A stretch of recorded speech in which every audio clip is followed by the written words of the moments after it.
I have two questions in regards to dating I want to answer for you guys.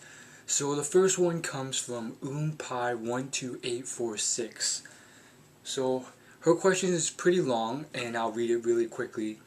Well, there is a guy I like, but I don't know how he feels about me. His friend asked me out yesterday and I don't know if I should say yes or no because I kinda like the friend, but not as much as I like him. The guy that I like and his friend are like brothers and I'm scared if I say no to the friend. The boy I like won't like me. I don't know what to do. Can you please help me? He expects an answer by the end of the week. So, Umpai, first things first, you want the optimal goal, which is your the person you like to like you back, and for neither of the two brothers who aren't actually brothers to not be offended. In order to get this optimal goal, you might need to have some balls. I'm not talking actual legitimate balls. I'm talking you're going to have some courage and you're going to have to actually want it. And the reason for this is because you're going to have to do something. And if you're not willing to do this, then that's fine. There's other options, but they will not be optimal. Let me just run you through every single possible scenario, because I've either experienced them or I've played them through in my head.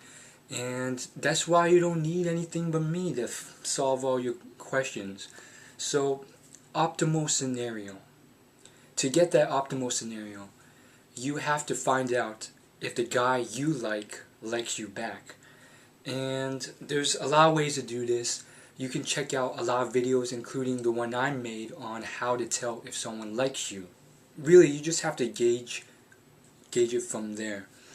And if he doesn't like you, then your optimal scenario is not possible.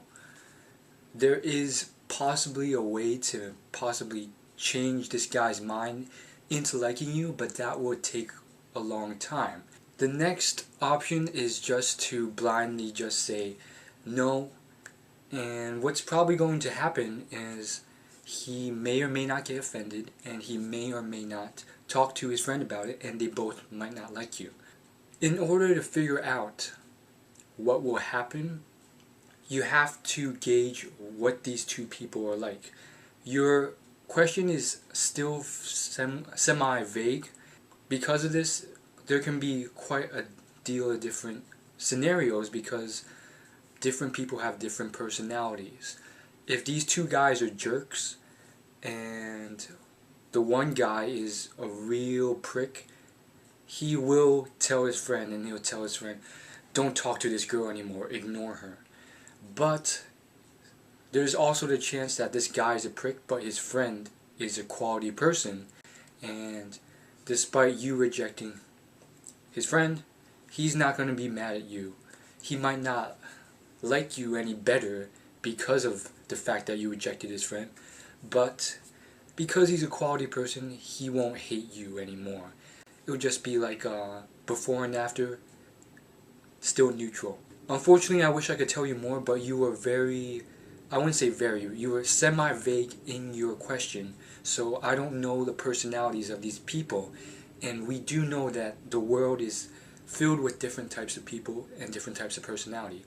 Personally though, if they were such big pricks about it, which I doubt they are, then I wouldn't want to hang out with them anyways. If they aren't, which I think they aren't, then your friend's friend will most likely not get pissed off if you reject his friend. If I feel like I have a good chance with the guy I like, then I would go for it and reject the friend. You probably need some courage to ask this guy out yourself, because there's a chance, depending on how shy he is, that he will just be too shy to ever ask you out.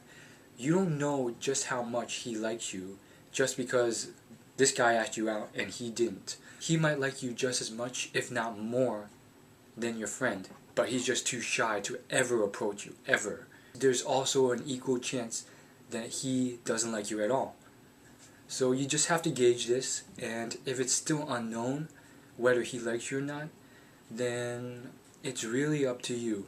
I've been through the scenario where I decided, okay, I'm just gonna go for it. I'm gonna go for the one that I like more, and then what ends up happening is I reject the one I don't like as much, and then I go for the one I do like, and she doesn't like me at all. So now neither of them like me, and you're screwed. You just kind of have to go for it, and it's up to you. Do you want to risk the chance? Because obviously, at the end of the day, you don't know 100% whether they like you or not, so you have to risk the odds.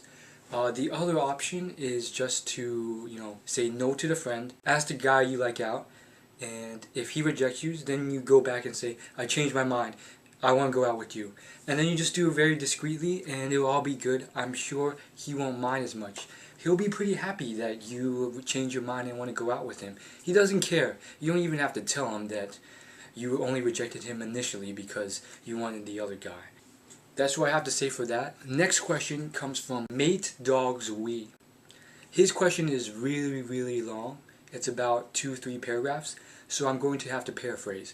He's essentially a guy from Sweden who is very interested in some of my videos on AM/WF, which I think means Asian male and white female. In Sweden, he doesn't see a lot of this.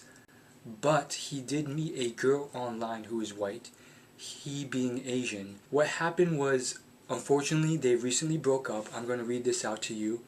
I was actually together with a Swedish girl, but we broke up like 2 months ago. It wasn't really a good relationship. We rarely met, and it didn't feel natural. We also met online, so it wasn't like I had the confidence to approach her randomly. Sometimes it feels like I will never get the opportunity again to date a white girl, and it feels lonely. And then he goes on to ask a bunch of questions. First things first, if the relationship wasn't all that good, just because she was a certain race, whether it be white, Asian, whatever, it doesn't matter. You don't continue the relationship. Just because she's white, if that's the only reason you're continuing a relationship, then that shows a lack of self-confidence. There's plenty of girls out there, I'm sure, that will like you for just however you are. I guarantee you there's a girl fine attractive out there who likes you for who you are, and it's a good relationship. You also mentioned in your question, it's a very long question so I had to paraphrase, that you play video games a lot and you don't go out a lot. And you say studying is very important. Well, that is very, very true. All those things are very important. But if you find yourself having all this free time and wishing you could meet girls, then sure, studying is important, but first off, I don't see you spending all your time studying anyways. So you obviously have free time to do stuff, and if you're constantly thinking about this, then it's obviously very important to you. So don't be afraid to go out, meet new people. There are a million things to do to meet people, either in school, in college. You can Google it, but I'll just give you a few examples. School clubs, school activities, working out in the gym, joining in track and field, joining a sport after school. And I know for some of you guys who are possibly like me and don't have a lot of physique, well, I'm telling you, when I first started track and field, it took me about 1.5 years of high school before I even got the courage to join. And I was probably the most weakest, most unathletic person. Then I realized how nice everyone was to me, and then I realized there was nothing to be scared of. No one's judging me, and after a while I found it really, really fun. I have no regrets, and I'm really glad I joined. Honestly, it's all in your head. I had no reason to ever be scared of it. Another thing you said is you guys met online, so I'm suspecting you don't have a lot of outlets to meeting people. Again, you really have to go out of your way, and it comes down to how badly you want it. If you truly want it that bad, then you have to go out and get it, because no one's going to come to your house and make friends with you. That's called being a stalker. It's not going to happen. I've been alive 20 years hoping for some hot girl to come to my house. It didn't happen. Even if it did happen, I'd probably be pretty freaked out. I'd probably think, what's wrong with this girl? Is she some sort of stalker? She probably has some mental problem to come to my house and knock on my door, regardless of how hot she is. So if you guys have any more questions or comments, send me a private message and/or leave a comment down below in the video response. If you want me to elaborate more on any of these points, I can do so. Just leave a comment below and I will reply with elaboration on any of them. I'll see you guys later. Peace out and subscribe if you liked.